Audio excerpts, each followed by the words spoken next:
Hujan dengan intensitas lebat serta berdurasi cukup lama yang mengguyur kota Palembang pada Senin pagi 20 November 2023 membuat sejumlah titik tergenang banjir. Merespon hal tersebut, PJ Wali Kota Palembang Ratu Dewa bersama dengan pihak Dinas PUPR serta Camat IB1 Palembang langsung meninjau satu persatu titik banjir guna penanganan yang cepat. PJ Wali Kota Palembang Ratu Dewa mengatakan dengan curah hujan yang begitu tinggi, beberapa titik yang terjadi genangan langsung ditinjau, seperti di Jalan Sultan Mansur, kawasan Sako, kawasan Sekip, Bukit Siguntang, Jalan Lunjuk Jaya, dan lain-lain.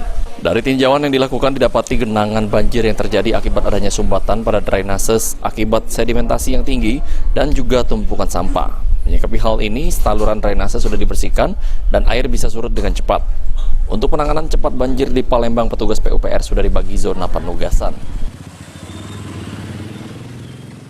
Pagi ini karena curah hujannya begitu tinggi, saya langsung monitor dan tinjau langsung ke lapangan.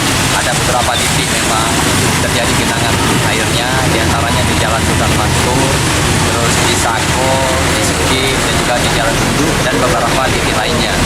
Ternyata banyak terjadi sumbatan-sumbatan, drainasenya ada sedimennya tinggi, termasuk sampah.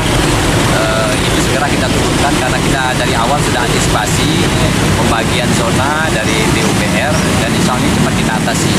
Mudah-mudahan curah hujannya cepat reda dan siang kita normal kembali. Ditambahkan Ratu Dewa, salah satu penyebab terjadinya genangan hingga banjir di Kota Palembang adalah akibat sampah di saluran air. Untuk itu dihimbau agar warga Palembang tidak membuang sampah di sungai, selokan maupun drainase lainnya, mengingat hal tersebut akan menyumbat aliran air. Sandi Pratama, PAL TV.